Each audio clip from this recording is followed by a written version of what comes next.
stream the things in proper way. But now second speaker is with us.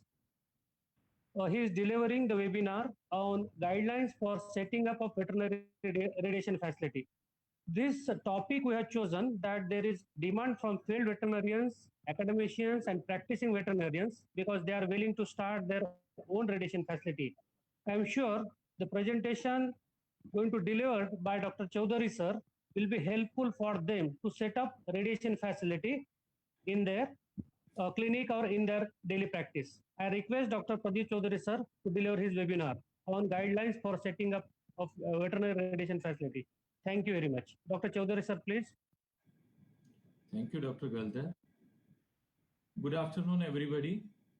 It's really, I appreciate first of all the efforts taken by Indian Society of Veterinary Medicine for having such a nice webinar series during this lockdown period for their members.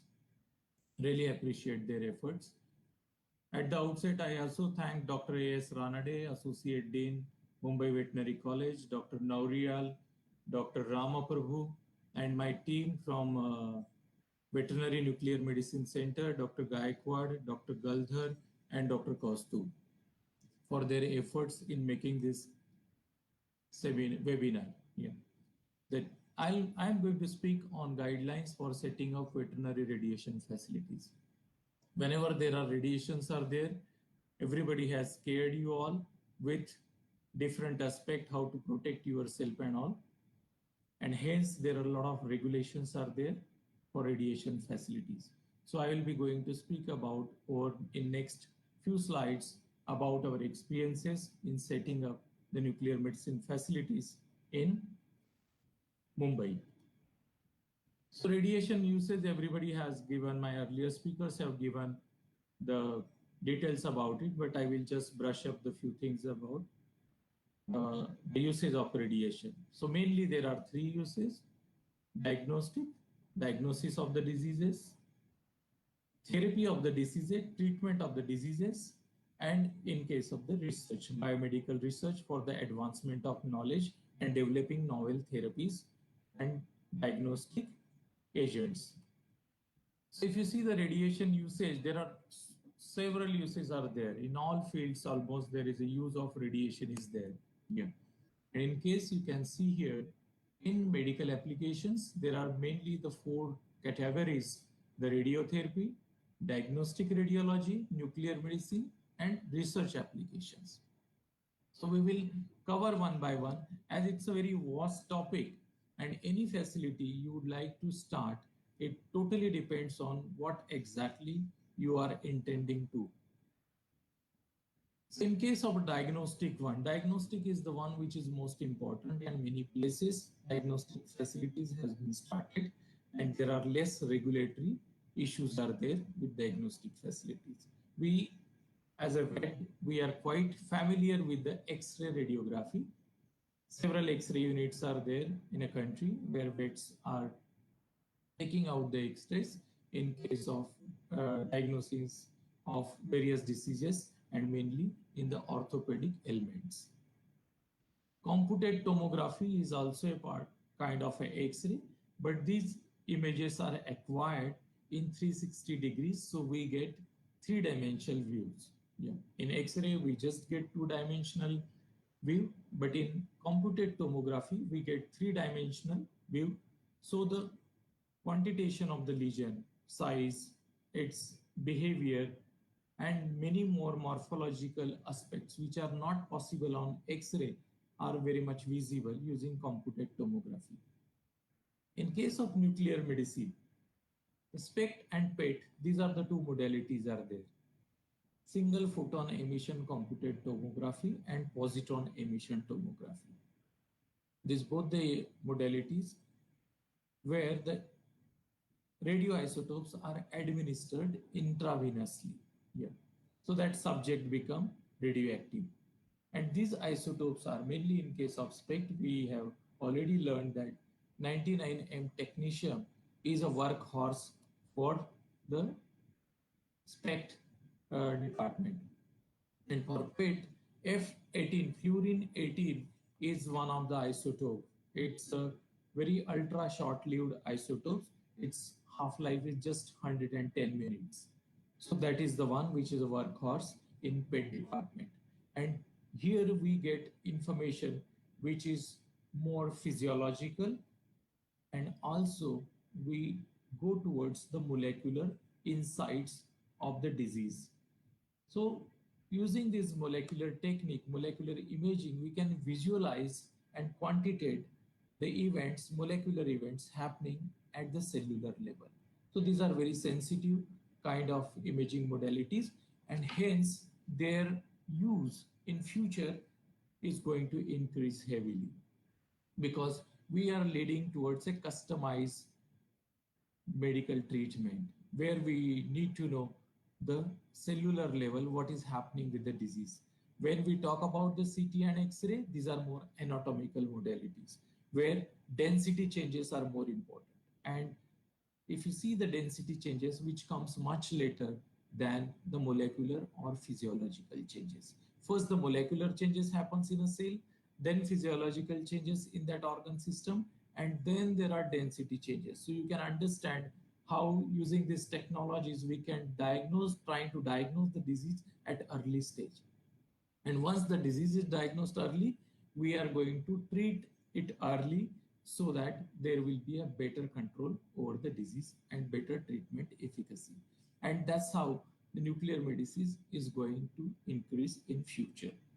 So one more thing is there, in vitro assays are there, which are also used in veterinary field, which are basically for the thyroid hormone estimation as well as to evaluate certain metabolic disorders. So here in case we use the iodine 125 as well as phosphorus 32, sulfur 32, these are used. And these labs are also quite common in veterinary field.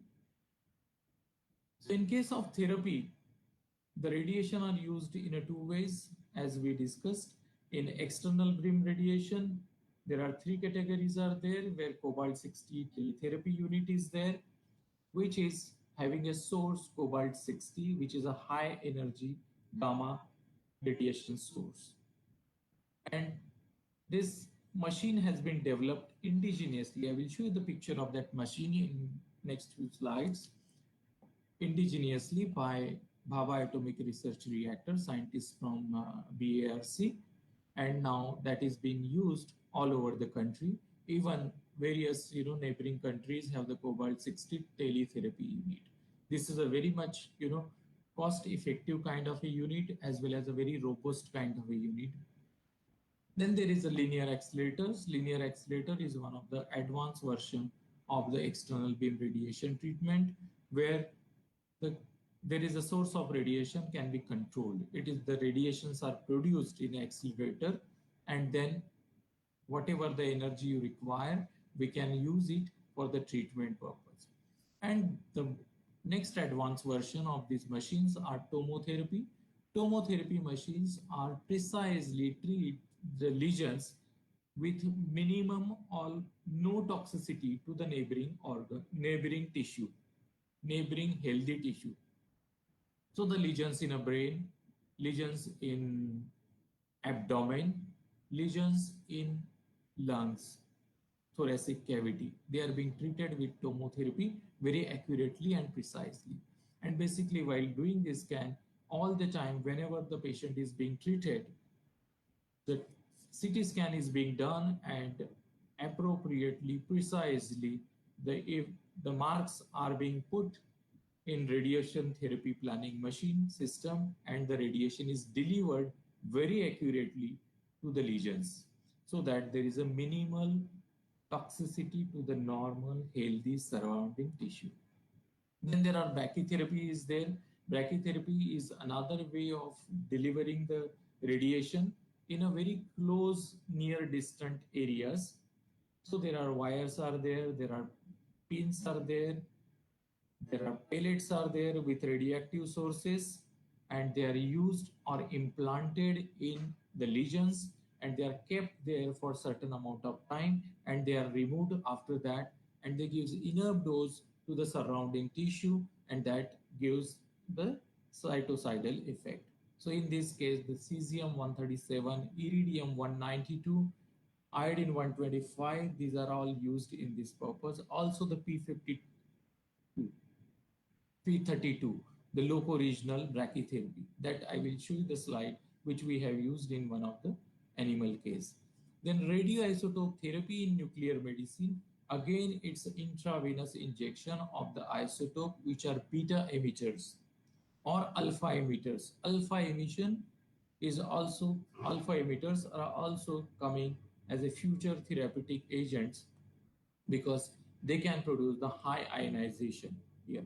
So these are injected intravenously and they go to the target areas, and there they irradiate the surrounding area and kills the cancerous malignant tissue. These therapies are also used for a bone pain palliation. So when you cannot cure but you have to take care of the pain, so in those situations, the palliative therapies are advised. So external beam as well as nuclear medicine radioisotope therapies are used as a palliative one in case of a metastatic bone pain. So here the lutetium 177, holmium, yttrium, these are the high energy beta radiation radioisotopes are there. Those are used for palliative purpose. So whenever you have any to start any facility in your mind, you need to know which are the isotopes you are going to use, and at the same time you should know the characteristics of those isotopes in terms of their half-life, in terms of the radiation output per unit source, specific activity of that isotope, then photon energy of those isotopes, and also the method of production of those isotopes.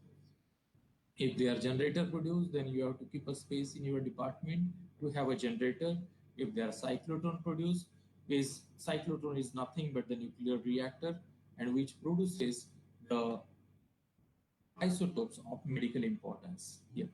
And if you are going to get the isotopes from outside, then in that scenario, the area, the logistics are totally different.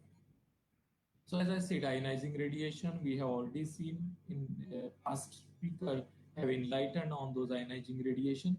So alpha, beta, gamma, all are producing ionization, but the degree of ionization is varies as per their amount of uh, capacity they have in them. So alpha is a helium nucleus, and they have the highest ionization power, and that's why they are the heavier one, because there are alpha helium nucleus is there, so their penetration is less, but the energy deposition is very high. So alpha has the highest ionization. Beta are negatively charged particles, and they can also cause ionization, but at the same time they have a higher penetration than alpha. And gamma are electromagnetic radiations. Gamma and X-rays both are electromagnetic radiation. They differ in their origin and they pass through completely from the body without any absorption, causing minimal ionization. And that's the reason they are mostly used for the purpose of diagnostic modalities, diagnosis of the diseases. So if you think about starting any facility, you need to know to have assessment and evaluation for setting radiation facility. So in case of this assessment, you need to know the national needs, what kind of diseases you have, how many time, how many facilities are there in a country, then what is the distribution of countrywide facilities in the region, then what is the basic preclinical and clinical requirements for this facility, then assessment of the institution's infrastructure and resources. So do we have enough infrastructure available to make those kind of facilities? Are there enough human resources available? If the expertise is available, all those questions are very much important. And on this basis, we can have a quite good insight which facilities can be started.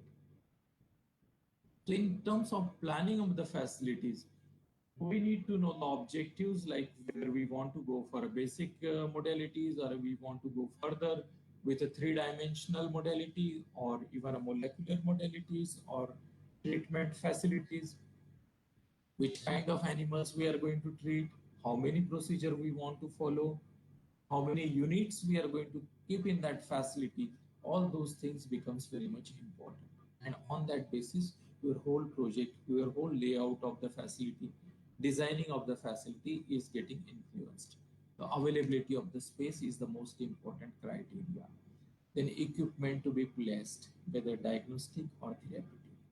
Then radionuclides, as I said, availability of radionuclides. Are you going to get it from outside, or you will have a generator, or you will have a cycle? Human resource, and the most important is the availability of the funds. These are all very kind of a costly kind of technologies, and a lot of expertise is required. Hence, the availability of the fund for these projects is very much important. Yeah. So radiation facilities, whenever you think about it, this is different various steps are there. As I explained you, the program design and then program implementation, then design of the facility. When you decide, yes, we are going to have X-ray units, you are going to have CT or NM or radiation, accordingly you will design a facility, and then you will go for a selection of the equipments which are best suitable for cost as well as for your own applications. And then the installation of the machines, then their safety checks, initial radiation survey, those things comes into a picture. So if you consider, I have written there the regulatory approvals. The regulatory approvals are very much important at the time of designing a facilities. Yeah. So whichever equipment you are going to buy, whichever isotope you are going to use, those things needs to be approved by the regulatory authorities. And then later it's just a work execution process. After getting approvals, acceptance testing of those machines, whether they are really calibrated well or not, is the dose delivery is proper or not, because a small minute dose which is change in a dose delivery is going to give a different kind of clinical outcome. So that's the reason acceptance testing of the machine is very much important. Then commissioning of these machines with a clinical use, for clinical use it comes, and then final report documentation, and then comes a training of the staff and the safe use of the system, and then you finally goes into the routine functionality of the system. So as I mentioned, there are regulatory approvals. So who gives these regulatory approvals? So there is a national agency, which is a apex agency called as a AERB, Atomic Energy Regulatory Board, and that agency controls or regulate all the radiation usage in throughout the country. In industry, in medical usage, in research, all radiations usage is being controlled and regulated by them. So we have to register with this agency at the beginning, and then we can put our layout plans. I will tell you the stepwise things how they work. And here is, you can see the message from there. The safety is everybody's business. It's not a single person's responsibility. It's not the responsibility of a dean or in charge of that facility or a radiation safety officer. So it's safety is everybody's business. So everybody is equally responsible. And this is the message is being flagged on their website in on the National Safety Day in this year. So just a background of AERB.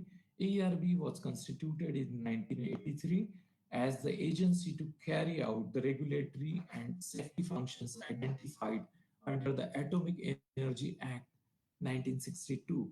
And this act envisages utilization of atomic energy and radiation technology for societal benefits, ensuring their safe deployment in line with the well-established requirements and international benchmarks. So ARAB is functioning since last 35 years, and their just mission is to ensure the use of ionizing radiation and nuclear energy in India under its purview does not cause any kind of unsafe safety things to the people and the environment. This is the most important job is AERB is doing here. So institution registration is the most important thing. So here is the screen you will find. And now in recent past, they have changed their all procedure. Earlier it was manual, so getting a lot of time in getting licenses, but now they have digitized the whole process and they are giving e-licensing. So this is called as a e-licensing of radiation applications. So it called as a ELORA in short form. So ELORA system has been in place now since last 4 or 5 years, and this is a wonderful thing. Everything you need to do it online, and you will get the replies online. You will get the licenses online. You will get the certificates online. Yeah. So this is one of the best system they have incorporated now and reduced the time of this whole department. So here there is a drop down menu where you can see that I am an applicant, I am a radiological medical practitioner, I am a patient, all those things are there. You have to select appropriate kind of a drop down menu and go further. So e-licensing, you can facilitate the submission of your layout.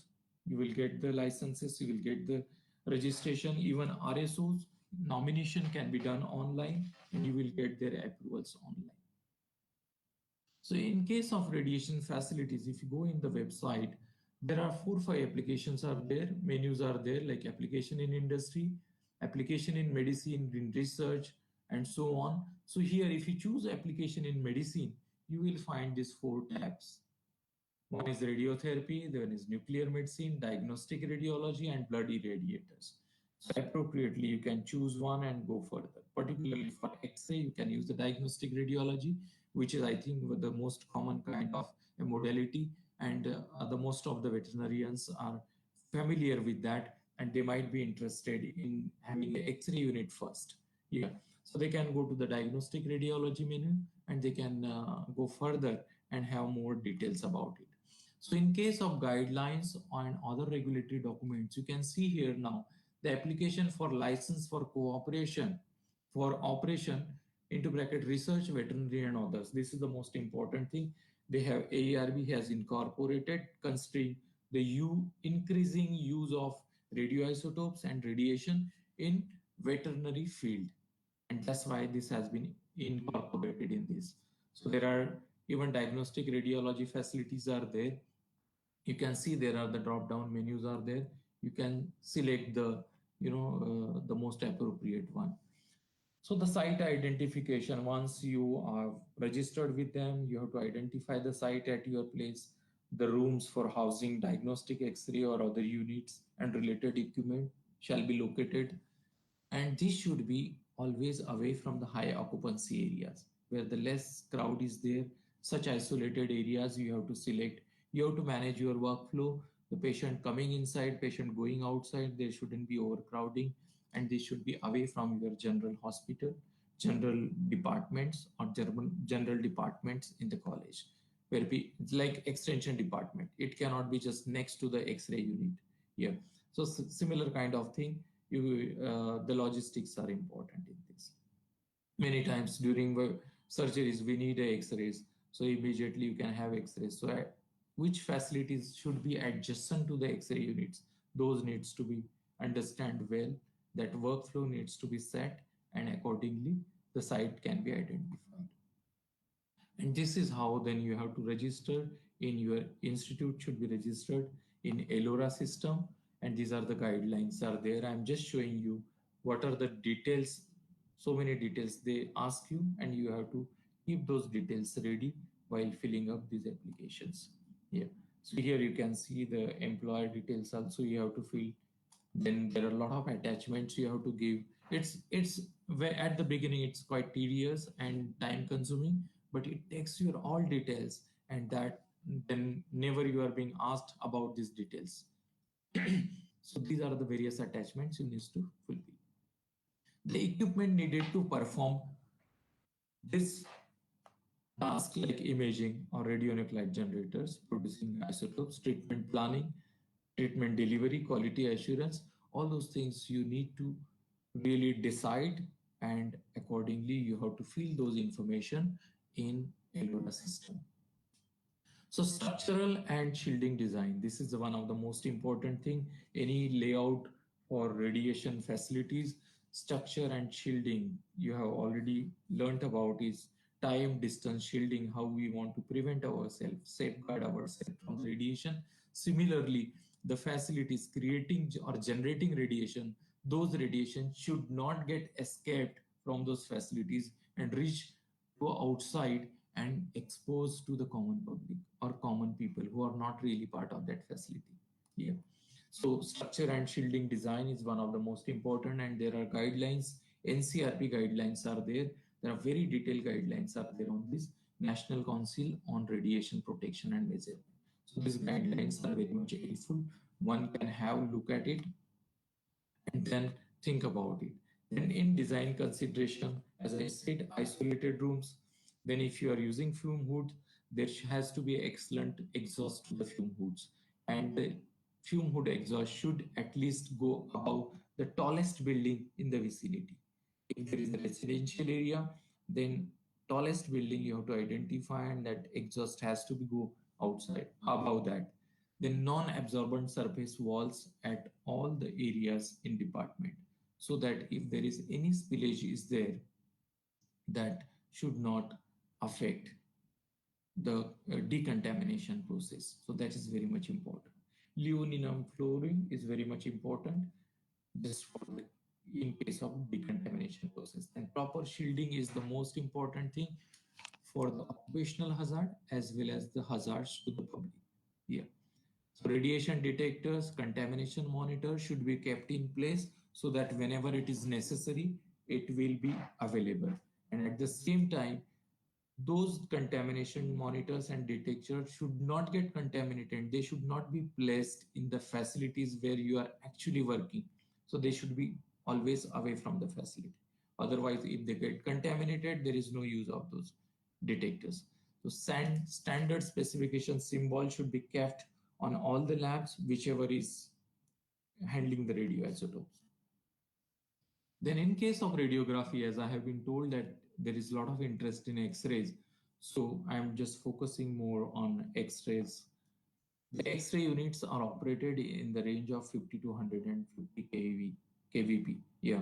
So the walls of those X-ray unit or X-ray facilities should be very thick, so the beam cannot really go out or scatter. Even a scatter cannot go out. Yeah, and reach to the the dark room or reach to the public area or reach to the waiting area.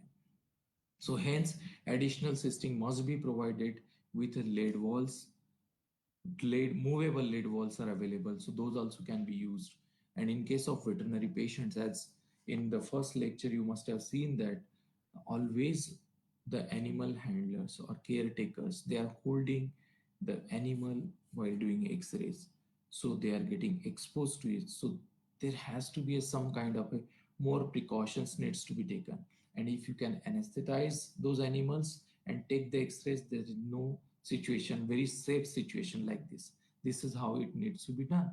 The operation of x-ray equipment, one most important message from here is, unless and until there is a license for operation, then only you can use the x-ray equipment.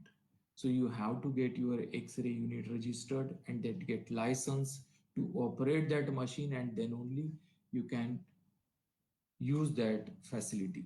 So this is very much important, and that's the reason the AERB's role comes into a picture as a competent authority, and you have to register this. Then room size and shielding. So appropriate area to facilitate easy movement of the staff and patient positioning is very much important in terms of veterinary patients, because all the dogs are not really docile. So sometimes we have to struggle to get the dog inside the facility, then also to get him on couch. So that's the reason we should have enough space for movement and enough space for positioning and restraining the animal prior the X-ray procedure.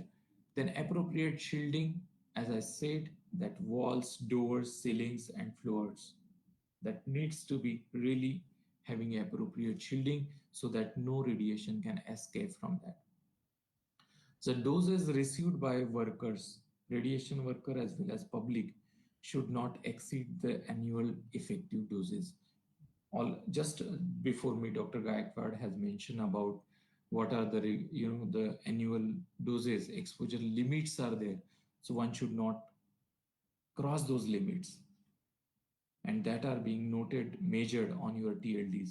So whenever you return the TLD, your report comes. What was your dose exposure in last 3 months? And if it is exceeding, then AER becomes again into a picture, and they will ask you, where have you used this? What have you done? Whether there was any procedural issue was there, because of that there was exposure, or there was a fault with the equipment which is calibrated but which is producing higher amount of x-rays. So all those details are investigated, and on that basis the proper action is taken, so that the worker, occupational workers, then public is safeguarded from such kind of events. So dark rooms are now in history now, basically because all the systems are digitized and all data is digital data. So dark rooms are not much in use, but in research still they have an importance, because we use a lot of doing experiments. We need a dark room.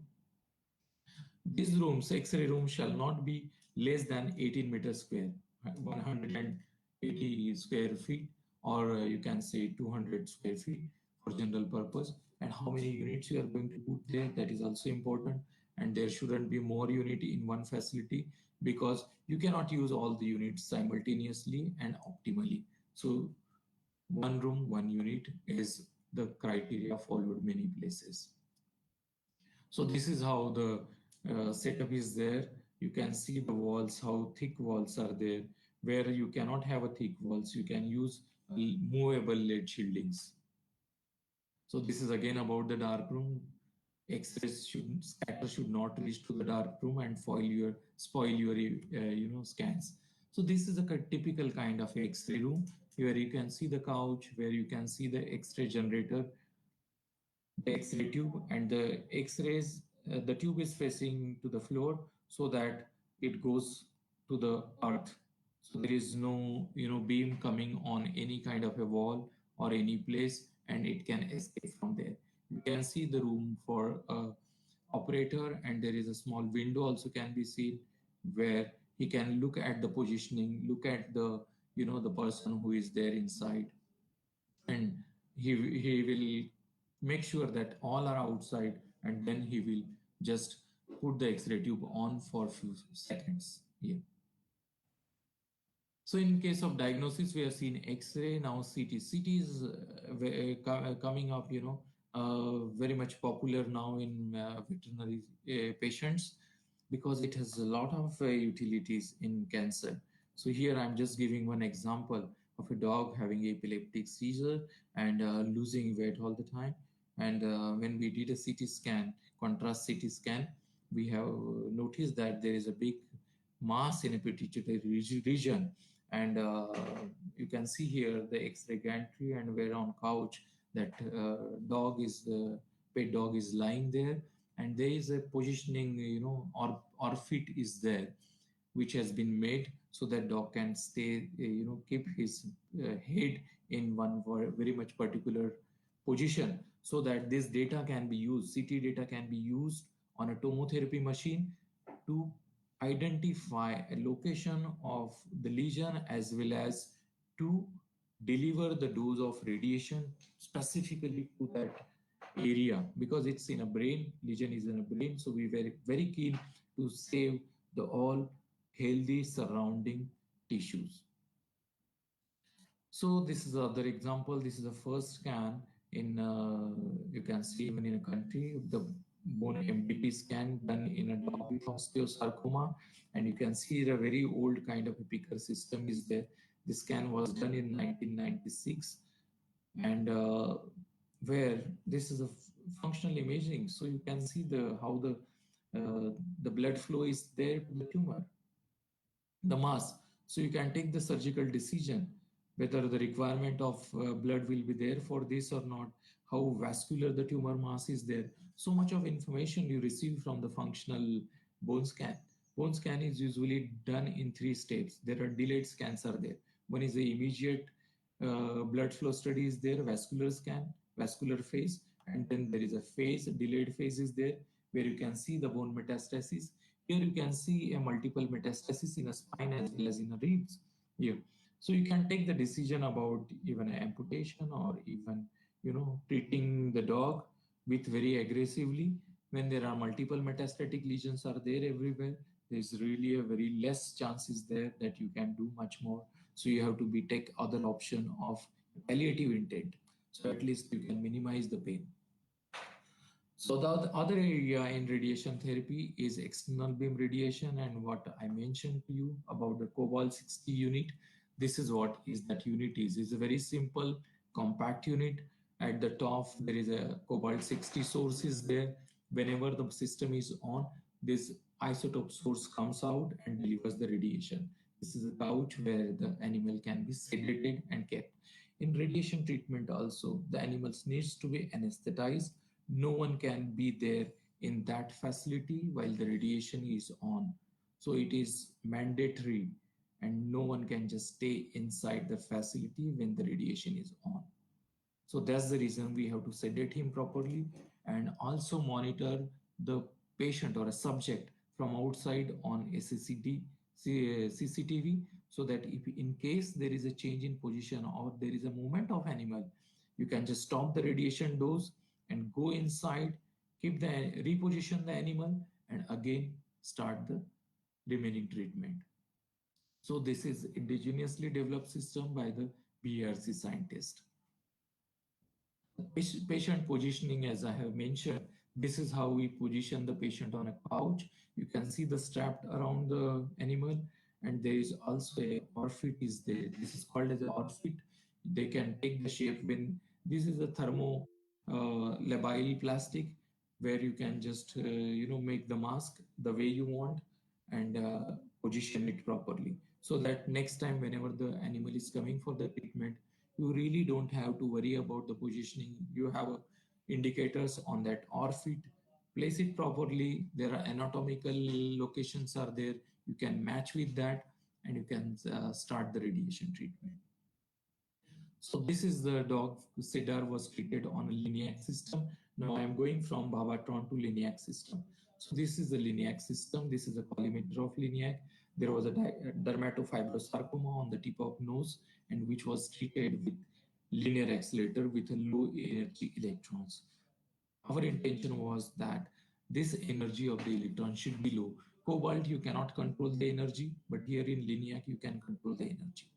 So energy control was very much important because we wanted to give only superficially radiation. As below that, there was a nasal cartilage, and if nasal cartilage is damaged with radiation, it causes radiation necrosis, which is a permanent kind of a damage. So considering this clinical issue, we treated these dogs on a Liniac. And then you can see also the post-radiation, how the changes were there, and there was a very good kind of a clinical control in this disease. Yeah. So treatment facilities, if you see that, we have seen Cobalt, we have seen Liniac, and now we are going more precise treatment area, which is a tomotherapy machine, where every time when you treat the patient, the CT scan is being done, and we evaluate the cancer mass, and again on that basis, we precisely deliver the dose to that cancer lesion. Yeah. So here, this is the dog with the lesion in a brain. She was treated. Her name was Amber. She was treated with 30 gray dose in 5 fraction. Usually we give a weekly fraction. So she was treated on a tomotherapy machine. And this is a very exclusive kind of a high-end advanced system.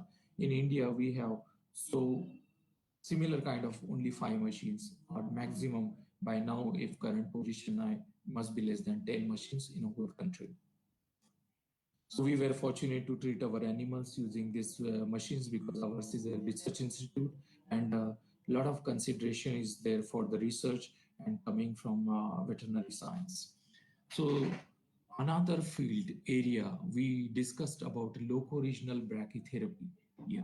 So here in case we have used the P32 as a brachytherapy agent, and which has a energy and you can deliver that energy in few millimeters level. So this was delivered, and almost 20 gray dose was given to this patient, and the very good clinical control was achieved. So in case of mast cell tumors, they respond so well to the radiation. You can see the before and after treatment pictures where there was a complete control was there of the disease. So this is one of the most aggressive tumor, but if it is treated in time, there's a very good control is there and good survival is there. Yeah. So radiation facilities are very much important, and we must look forward to have many more facilities coming up dedicated for the animals. So coming back to the layouts now of these facilities. So ERB handles all the time, they handle the human facilities. So for animal facilities, there is a tough and challenging job because animal cannot be restrained, animal cannot be really told to obey the orders. So that's the reason we have to make our facilities in such a way that there is no compromise with the animals radiation safety and radiation safety to the public as well as occupational thing. Here you can see a central portion where there is a flooring area is there, there is a way is there where animal can go directly into the drug dose administration area, and then after that he can go to the imaging area. And when the imaging is over, he can come back and without getting into interacted with any waiting patients can go out. So this is how the plan was done, and this is a plan of layout of the VNMC at Parel, which was approved way back in 2004.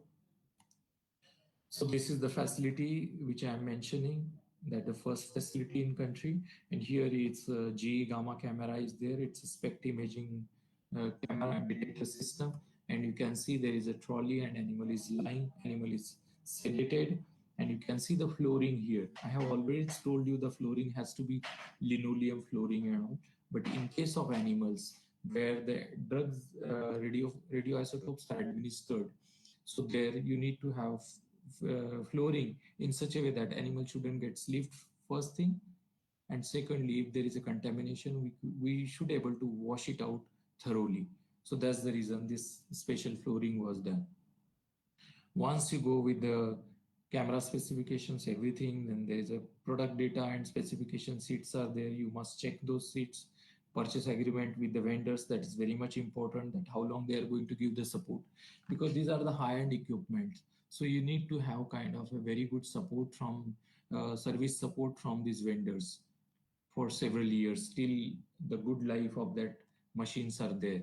So these are the agreements, these are the main steps after the installation and after the you select the machines. So this is the typical plan of a human nuclear medicine center. As you can find it on AERB website, is very typical layout. So here you can see that how humans can go.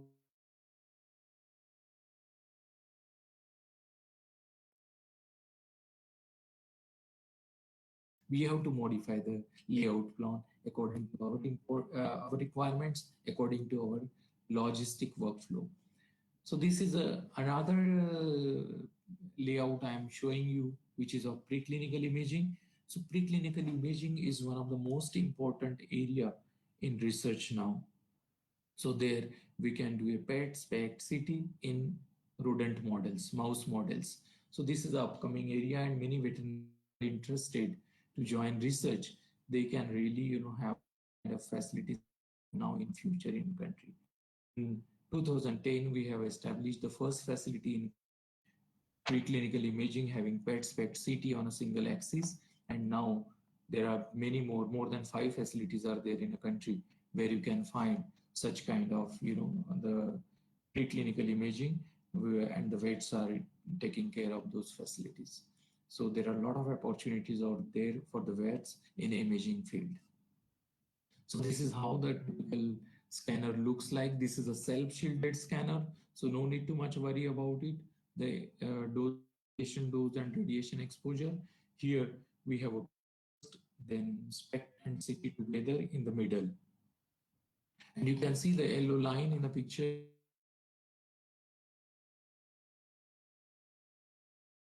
yellow line when the system is on. You can see the workstation, those monitors there, those are useful for acquisition, making the acquisition protocols of the system.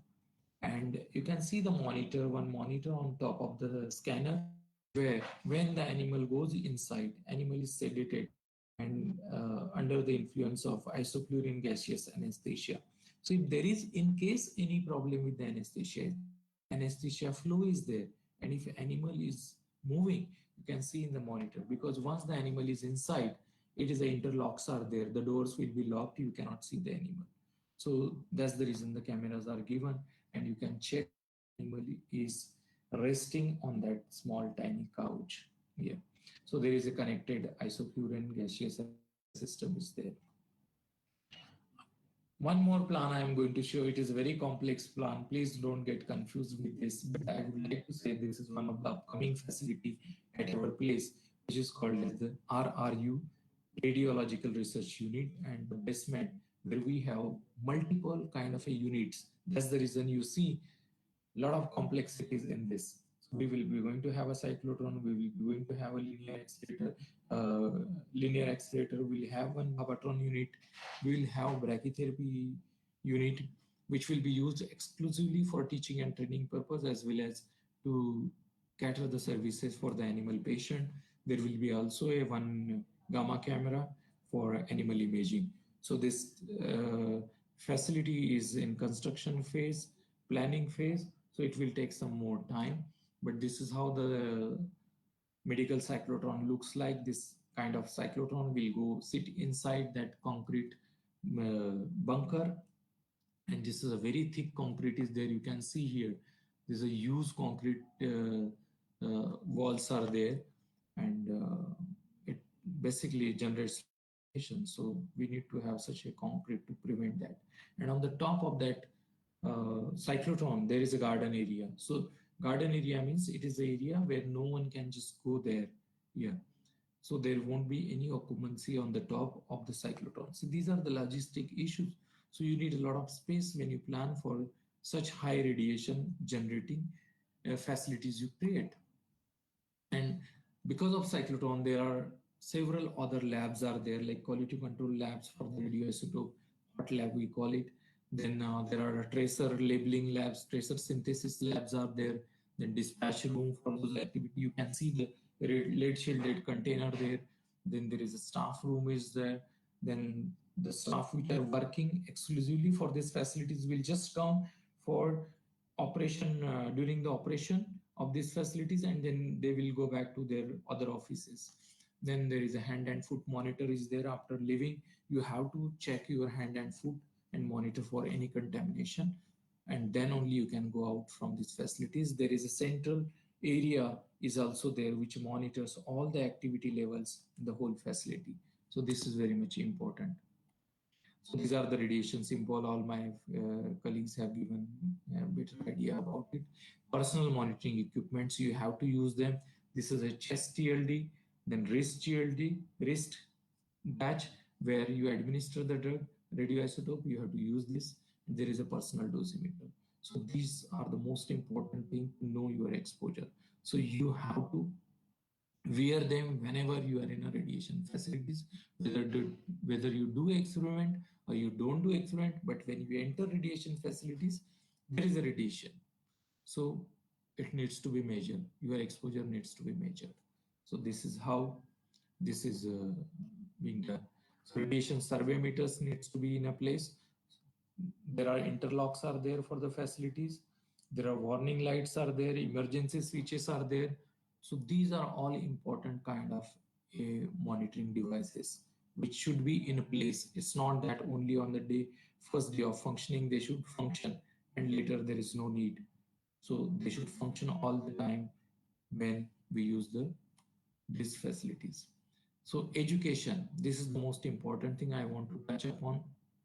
What we are doing now, we are making you aware about the radiation usage in veterinary field, and that is what we are trying to impart the education to the webinar. Yeah, and this is in this field. It is a self-training. Many interested Vets, they have joined this webinar, so they are trying to get themselves well equipped with advancement in knowledge, advancement in the technology. There are vendors who will train you for their machines, for their technologies, because they want their sales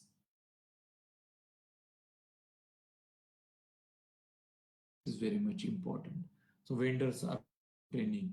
Then there's an in-house training program, like you see here, Veterinary Nuclear Medicine Center. We all, the working there are imparting our knowledge. This is kind of an in-house training program we have built to make our professional colleagues aware about what we are doing and what can be done further being a team.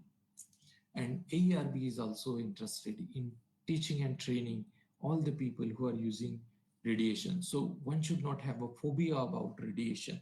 They should handle radiation with much more care and confidence. So that's why AERB is also making people aware about radiations, aware about safety and radiation protection.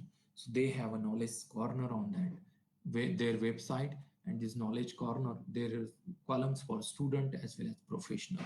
So I must recommend, I must recommend you to go there and visit this. So use information on radiations, and a lot of basic issues are being, mentioned there.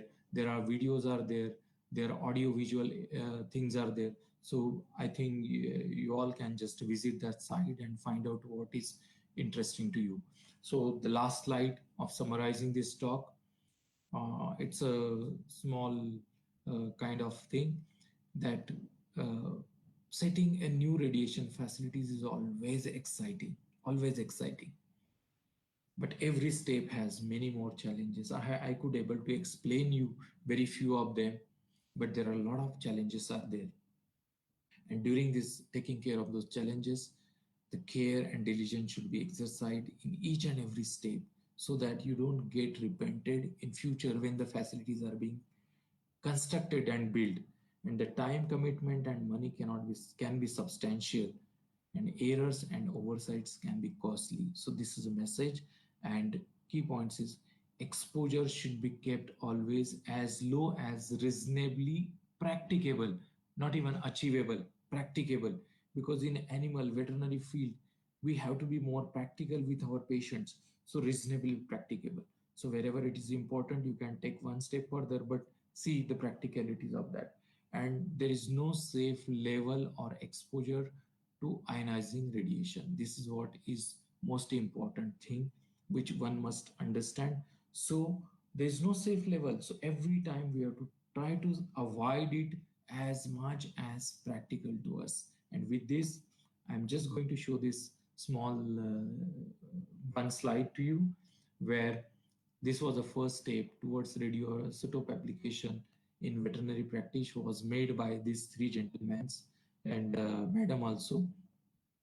So you must be knowing all those things. Dr. Anil Kakodkar, who was our Atomic Energy Commission chairman, Dr. Sherikar, who was our vice chancellor, and Dr. Madam Samuel, who is walking behind.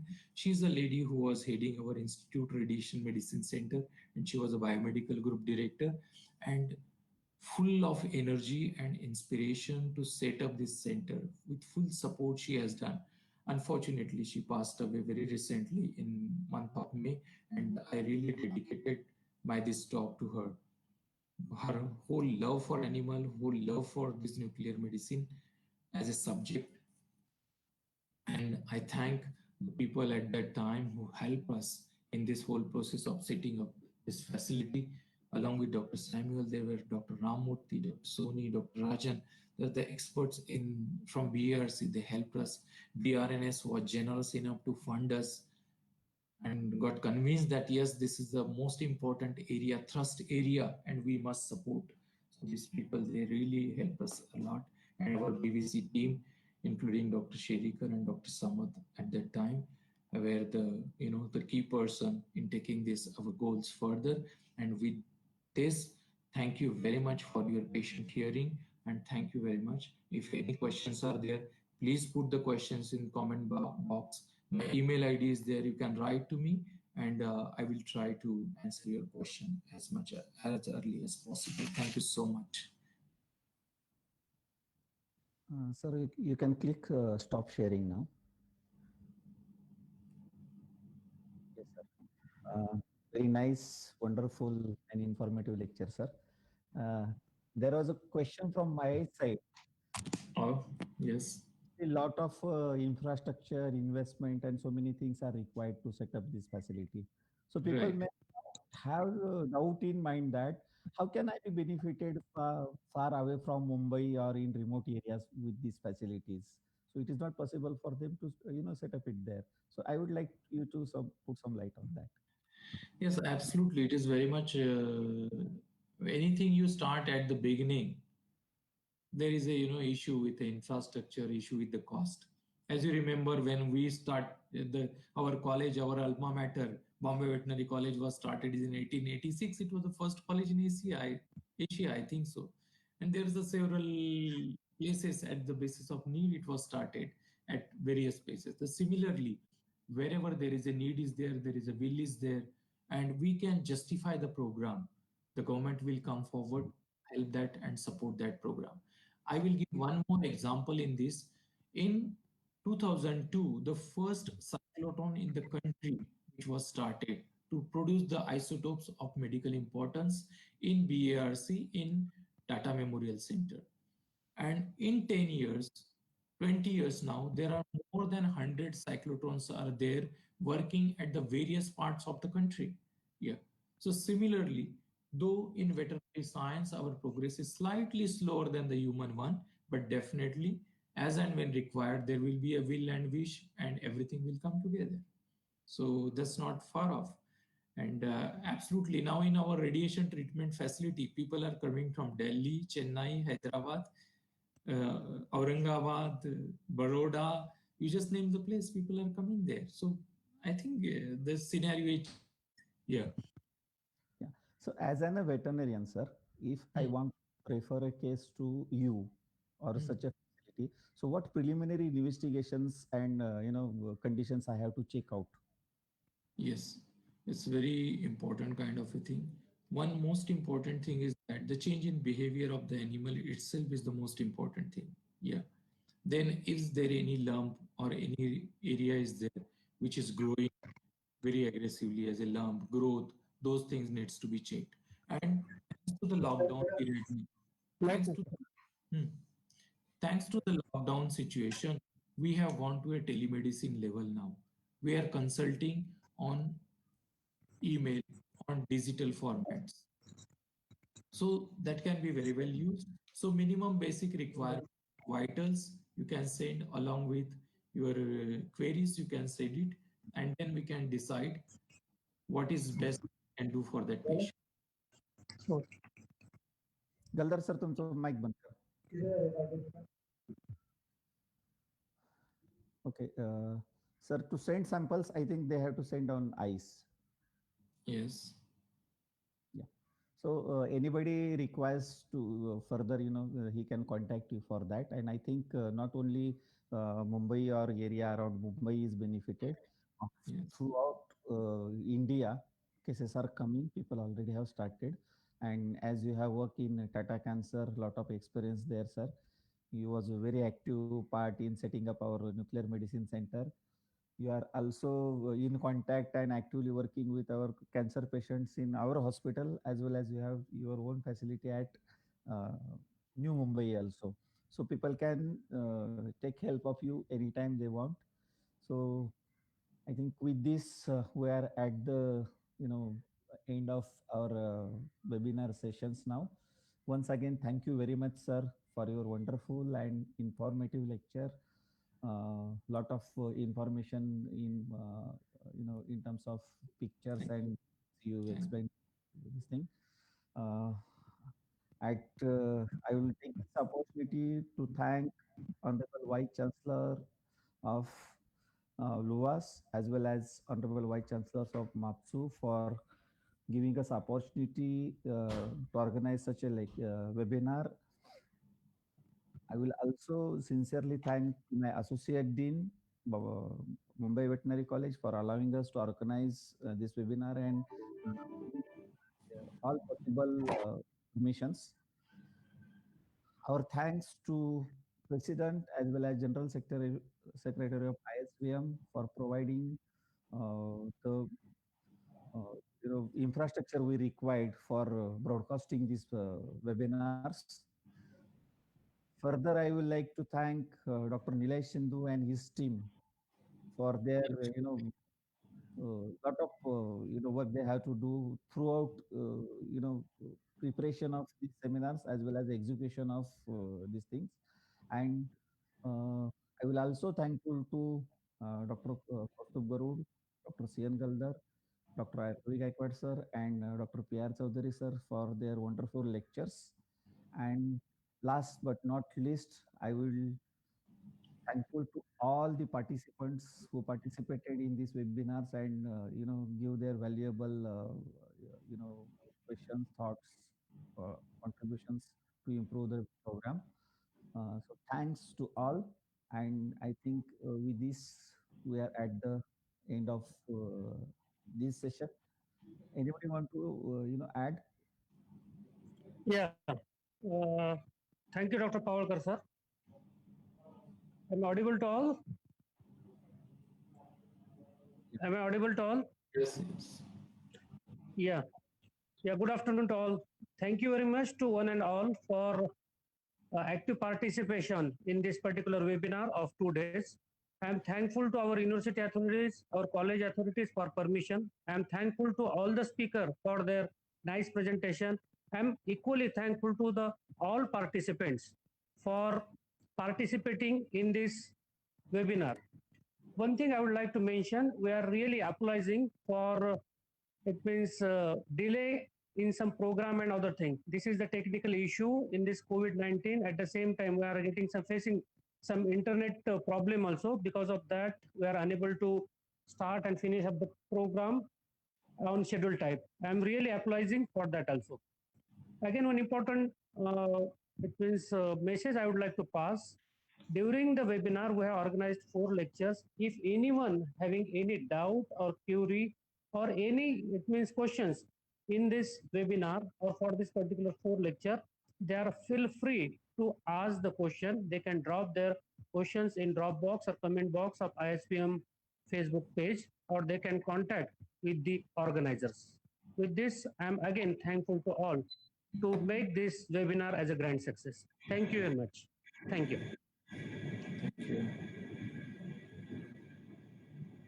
So one more thing, I would like all who are participating to ask other their colleagues to go and see the presentations on ISM website. We may keep these presentations for another couple of days. So anybody interested then can come and visit the page and see this presentation.